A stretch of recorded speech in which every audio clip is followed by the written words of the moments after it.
Hey guys, welcome back to our channel, that is BSCM by Paras Khatri. So the topic which we are discussing today is of class 9 economics, chapter number 3, that is poverty as a challenge. So in this particular chapter we'll come to know about how poverty is, what are its causes, what are its ways to alleviate poverty, so all those stuff. So first of all let's understand what is poverty. तो समझते हैं कि poverty होता क्या है. तो poverty का मतलब ये होता है कि जब भी कोई पर्सन या कोई भी एक पर्टिकुलर फैमिली अपनी जरूरत की जो बेसिक चीजें हैं वो भी पूरी नहीं कर पाती है तो उस पर्टिकुलर स्टेट को पॉवर्टी कहा जाता है.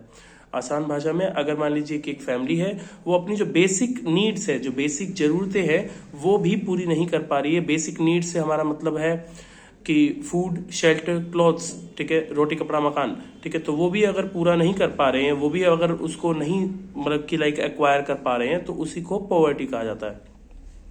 अब पॉवर्टी के कुछ अदर इंडिकेटर्स भी होते हैं. ये तो एक इंडिकेटर हुआ कि हाँ इस पर्टिकुलर स्टेट को पॉवर्टी कहा जाता है जब कोई पर्सन जो है वो अपनी जरूरतें पूरी नहीं कर पाता है. इसके अलावा दूसरे इंडिकेटर्स कौन से हैं, जैसे कि मान लीजिए आपका ये कि एक्सेस टू हेल्थ केयर, ठीक है, अगर हेल्थ केयर के पास एक्सेस नहीं है, ठीक है, मतलब कि अगर आपको बीमार पड़ते हैं तो आप जो है उसका इलाज भी नहीं करवा पा रहे हैं. इसके अलावा मान लीजिए कि आपके पास में ड्रिंकिंग वाटर सेफ नहीं है, ठीक है, सेफ ड्रिंकिंग वाटर की प्रॉब्लम है आपके यहाँ पर, ठीक है, पानी साफ नहीं है, अच्छा नहीं आता है. इसके अलावा आपके यहाँ पर सैनिटेशन का इशू है, सैनिटेशन नहीं है आपके पास में, सैनिटेशन मतलब साफ सफाई की कोई सुविधाएं नहीं है आपके एरिया में या फिर आपके आसपास. इसके अलावा आपको हेल्थ केयर की सुविधा नहीं है. तो ये सब कुछ इश्यूज हैं. या फिर और भी हो सकते हैं, जैसे मान लीजिए आपको जॉब अपॉर्चुनिटीज नहीं है, ठीक है, ये कुछ इश्यूज हैं, ठीक है, कि आप चाह रहे हैं नौकरी करना लेकिन आपको नौकरी मिल नहीं रही है, तो ये कुछ इश्यूज हो सकते हैं. इसके अलावा जो है वो इंडिया के अंदर, specifically we are talking about India के अंदर there is a huge social exclusion on the basis of poverty. Social exclusion का मतलब क्या होता है? सोशल एक्सक्लूजन का मतलब होता है कि समाज से अलग कर देना. एग्जाम्पल के लिए आज आप स्कूल जा रहे हैं, ठीक है, आप आज स्कूल जाइए रिक्शे से और फिर अगले दिन आप स्कूल जाइएगा BMW से, तो you can feel that difference. तो जो डिफरेंस लोगों के बिहेवियर में आप फील करेंगे अपने लिए, वही सोशल एक्सक्लूजन है. ठीक है, कि अगर कोई पर्सन गरीब होता है तो पीपल ट्रीट दम डिफरेंटली, अगर कोई पर्सन अमीर होता है तो people treat them differently. This is known as the social exclusion. It is like vitally we can see it in India. ठीक है. Next is estimation of poverty. अगर हम पॉवर्टी का एस्टिमेशन लगाए तो सबसे पहले 1973 की बात करते हैं, when approximately about 53% of the population was under poverty. ठीक है, तो लगभग 53%, लगभग आधी से ज्यादा पॉपुलेशन इंडिया की जो है वो गरीब थी. उसके बाद में जब दोबारा उसका हमने एस्टिमेशन किया 1993 के अंदर, तो लगभग 36% of the population was under poverty. ठीक है, तो लगभग 36% लोग जो है वो गरीब थे.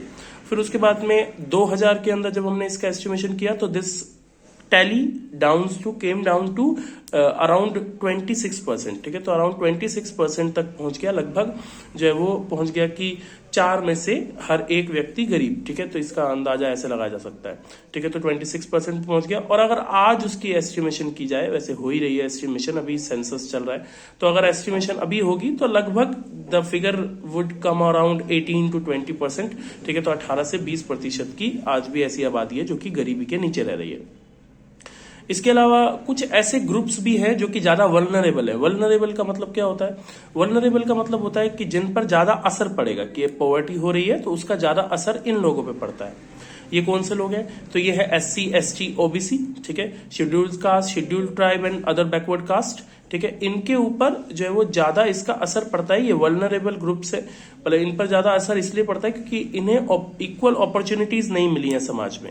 ठीक है, तो इन्हीं को इक्वल अपॉर्चुनिटीज देने के लिए government has started several reservation programmes. आरक्षण चलाया गया है जिसके अंदर इनके लिए कुछ सीट्स रिजर्व की गई है, सो दैट कि इनको भी बराबर का हक मिल सके, इनको भी बराबर का जो है वो दर्जा मिल सके सोसाइटी के अंदर.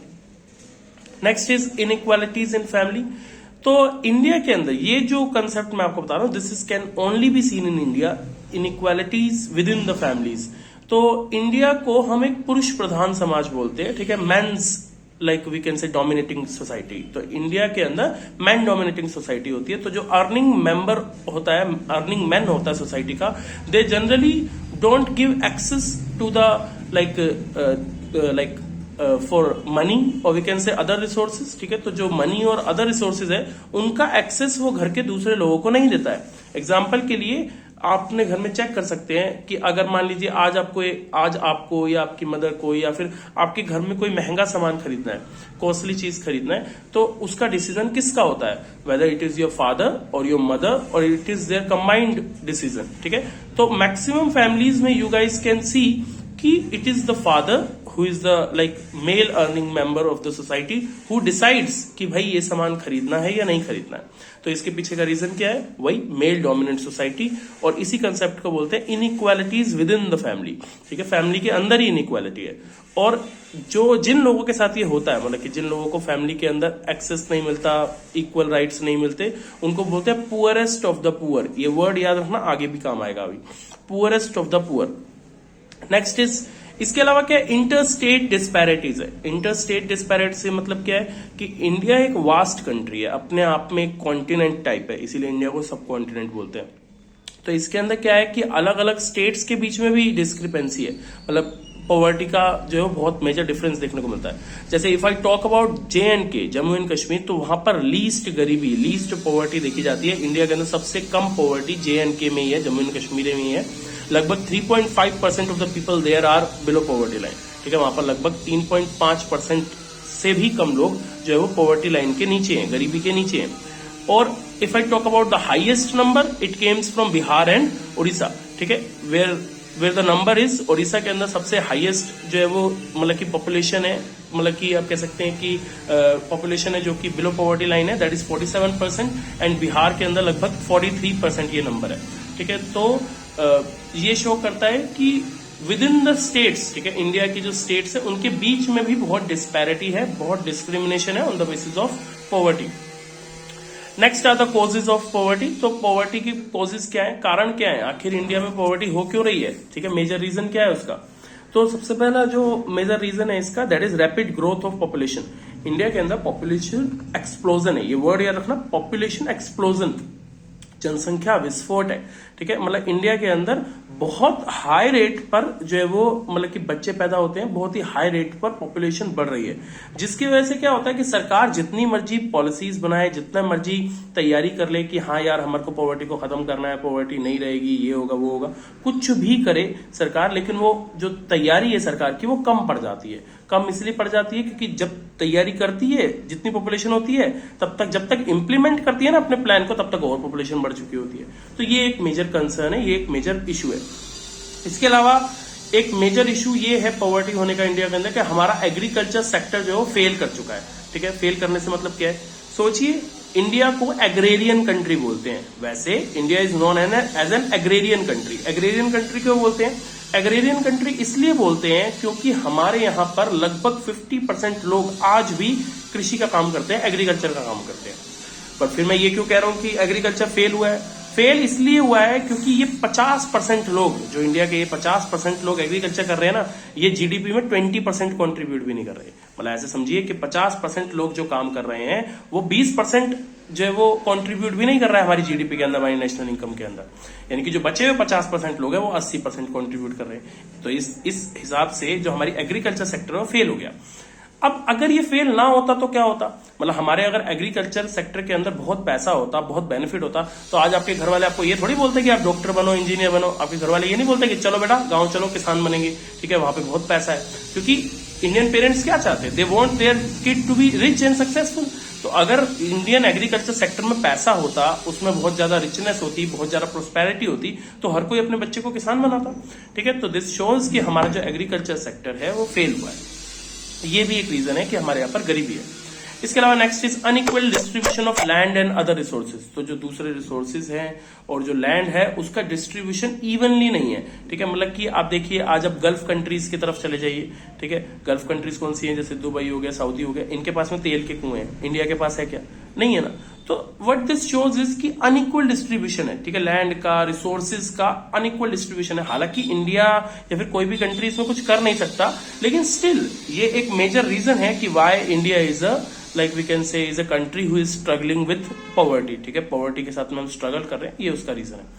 नेक्स्ट इज सोशल फैक्टर्स भी हैं, और ये बहुत इंपॉर्टेंट चीज है। सोशल फैक्टर कैसे हैं, एक बंदा अपनी पूरी जिंदगी कमाएगा, ठीक है, अपने कोई शौक पूरे नहीं करेगा, गाड़ी नहीं लेगा, घर नहीं लेगा, सब कुछ करेगा। क्यों कर रहा है वो ये सब? उससे पूछो कि भाई क्यों जोड़ रहा है इतना पैसा, तो वो कहेगा जी बेटी की शादी करनी है, ठीक है। बेटी उसकी अभी 10 साल की है, ठीक है, लेकिन उसे है कि भाई अभी 15 साल तक जोड़ूंगा तभी तो बेटी की शादी तक पैसे इकट्ठे हो पाएंगे।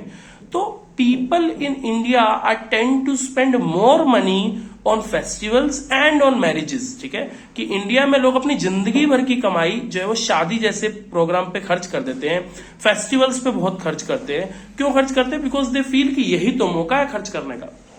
तो यही रीजन है कि इंडिया में गरीबी है, ठीक है। क्यों? क्योंकि people are saving for dowry, दहेज के लिए इकट्ठा कर रहे हैं, ठीक है। पीपल आर एक्सपेक्टिंग डाउरी, लोग दहेज को एक्सपेक्ट कर रहे हैं। तो ये कुछ रीजंस हैं जिसकी वजह से गरीबी बहुत फैल रही है। क्लियर है इतनी बात? नेक्स्ट और लास्ट टॉपिक इस पर्टिकुलर चैप्टर का, बट इंपॉर्टेंट टॉपिक है, that is steps taken by government, ठीक है। गवर्नमेंट क्या करेगी? अब देखिए, सरकार की जिम्मेदारी बनती है, हम सरकार को वोट देते हैं तो सरकार की जिम्मेदारी बनती है कि भाई कुछ तो करे, ठीक है, सरकार की जिम्मेदारी बनती है। तो सरकार अब क्या कर सकती है इस पर्टिकुलर मैटर के अंदर? तो सरकार ये कर सकती है कि सरकार 2 फोल्ड प्रोग्राम चलाती है, जिसे मल्टी फोल्ड प्रोग्राम बोलते हैं, ठीक है। ये जो मल्टी फोल्ड प्रोग्राम होता है वो क्या होता है कि सरकार 2 धारी तलवार चला रही है। मतलब सरकार क्या चाह रही है कि दोनों प्रॉब्लम एक साथ सोल्व हो जाए। कैसे? अब आप सोचिए कि अगर सिर्फ गरीबी को कम किया जाए तो उससे गरीबी कम नहीं होगी, ठीक है। तो गरीबी को कम करने के 2 तरीके ये हैं कि एक तरफ तो हम गरीबी को हटाएंगे और दूसरी तरफ हम इकोनॉमिक डेवलपमेंट करेंगे, ठीक है। मतलब इकोनॉमी को डेवलप करेंगे, इकोनॉमी को बूस्ट करेंगे, जिससे कि इकोनॉमी जब डेवलप होगी, हमारी कंट्री जब डेवलप होगी तो गरीबी अपने आप कम हो जाएगी। और दूसरी तरफ हम कोशिश करते रहेंगे कि गरीबी को भी कम करें। तो इकोनॉमिक डेवलपमेंट के लिए तो क्या कुछ सरकार कर रही है वो तो आपको दिख ही रहा है अपने आसपास के एनवायरमेंट में, जो सरकार इनिशिएटिव चला रही है। पर सरकार गरीबी को कम करने के लिए क्या कर रही है वो प्रोग्राम्स आप समझिए। तो सरकार के पास में 7 स्टेप्स हैं, 7 प्रोग्राम्स है जो सरकार चला रही है। सबसे पहला है प्राइम मिनिस्टर रोजगार योजना, ठीक है, जिसे PMRY कहते हैं, फेमस है काफी, ठीक है। इसे 1993 के अंदर लॉन्च किया गया था। इसका जो होल सोल मोटिव था वो था सेल्फ एम्प्लॉयमेंट, ठीक है, कि ऑल ओवर इंडिया के अंदर लोगों को एनकरेज किया जाए, लोगों को मोटिवेट किया जाए कि वो लोग सभी सेल्फ एम्प्लॉयमेंट करें, ठीक है। मतलब कि नौकरियों के चक्कर में ना बैठे, सेल्फ एम्प्लॉयमेंट करें, अपना कुछ कार्य खोल लें, ठीक है, अपना कुछ काम खोल लें। दूसरी चीज कौन सा है? दूसरा है रूरल एम्प्लॉयमेंट जनरेशन प्रोग्राम, ठीक है, REGP। REGP को 1995 के अंदर लॉन्च किया गया था। इसका भी मेन जो मोटिव था वो सेल्फ एम्प्लॉयमेंट को प्रमोट करना ही था, कि सेल्फ एम्प्लॉयमेंट किसी तरह से प्रमोट हो, ठीक है, कि लोग अपने काम जो है वो खुद से कुछ ना कुछ खोल लें, चाहे कोई छोटा काम खोले, कोई बड़ा काम खोले, लेकिन कुछ ना कुछ रोजगार, कुछ ना कुछ काम अपने लिए खोल लें, ताकि जो पॉवर्टी का इश्यू है वो थोड़ा कम हो सके, ठीक है। अब आप कहोगे कि पिछले वाले में भी सेल्फ एम्प्लॉयमेंट ही था, इसमें भी सेल्फ एम्प्लॉयमेंट ही है। दोनों का सेल्फ एम्प्लॉयमेंट का मतलब क्या है? पिछला वाला जो था दैट इज PMRY था, वो प्रधानमंत्री वाला जो योजना थी वो पूरे इंडिया पे लागू होती थी, पर्टिकुलरली शहरों पे, गांव के अंदर, सब पे लागू होती थी। लेकिन जो ये रूरल एम्प्लॉयमेंट जनरेशन प्रोग्राम है ये सिर्फ और सिर्फ रूरल यानी कि गांव के ऊपर जो है वो एप्लीकेबल होता है। इसके अलावा स्वर्ण जयंती ग्राम स्वरोजगार योजना, ठीक है, SGSY, ठीक है, ये 1999 के अंदर इसे लाया गया था। इसका जो मोटिव था होलसोल वो ये था कि जो गरीब फैमिलियां हैं जो पॉवर्टी लाइन के नीचे है, उन्हें पॉवर्टी लाइन से ऊपर लाया जा सके, ठीक है, उन्हें गरीबी के स्तर से ऊपर उठाया जा सके। इसके अलावा जो है वो प्रधानमंत्री ग्रामोदय योजना थी, ठीक है, 2000 में इसका शुरुआत हुई। इसके अलावा अंत्योदय अन्न योजना थी। अंत्योदय अन्न योजना जो है वो पुअरेस्ट टू द पुअर के लिए थी। याद है, अभी पढ़ा था हमने पुअरेस्ट टू द पुअर, ठीक है, जिसको याद ना हो पीछे वीडियो करके देखो, ठीक है। तो जो है वो हमने पढ़ा था पुअरेस्ट ऑफ द पुअर, ठीक है, तो उनके लिए ये योजना बनाई गई थी, अंत्योदय अन्न योजना। इसके अलावा जो है वो नेशनल फूड वर्क प्रोग्राम था, NFWP, इसकी 2004 के अंदर जो है वो इसकी शुरुआत की गई थी। इसके अंदर जो है वो बेसिकली ये जो फूड, मतलब कि जो राशन का फूड मिलता है, इसकी शुरुआत इसके अंदर की गई थी। और लास्ट है इसके अंदर है national rural employment generation guarantee act. ये बहुत इंपॉर्टेंट है, इसे नरेगा बोलते हैं, ठीक है, दोबारा बोल रहा हूं, national rural employment guarantee act, ठीक है। इसका मतलब क्या है? इसका मतलब है, इसको पहले तो शुरुआत कब की गई थी? इसे सितंबर 2005 में शुरू किया गया था। इसके अंदर सरकार क्या करती है? सरकार एक गारंटी देती है कि जो भी व्यक्ति इस पर्टिकुलर प्रोग्राम के अंदर अपने को रजिस्टर करेगा, सरकार उसको 100 दिन का जो है वो काम देगी ही देगी। मतलब कि 100 दिन का गारंटी एम्प्लॉयमेंट देगी, पूरे साल के अंदर 100 दिन काम देगी, ठीक है। और अगर सरकार फेल होती है काम देने में, मतलब सरकार जस्ट इन केस काम नहीं दे पाती है 100 दिन का, आपको आपने रजिस्टर कर रखा तो भी नहीं दे पाती है, तो आपको सरकार फ्री में 100 दिन के पैसे देगी, ठीक है। तो ये होती है क्या? नरेगा, यानी कि national rural employment guarantee act 2005, ठीक है। So that's all about this chapter, ठीक है। तो अगर आपको किसी पॉइंट में कुछ डाउट हो, कुछ पूछना हो, तो आप मुझसे पूछ सकते हैं, कमेंट भी कर सकते हैं। Thank you so much.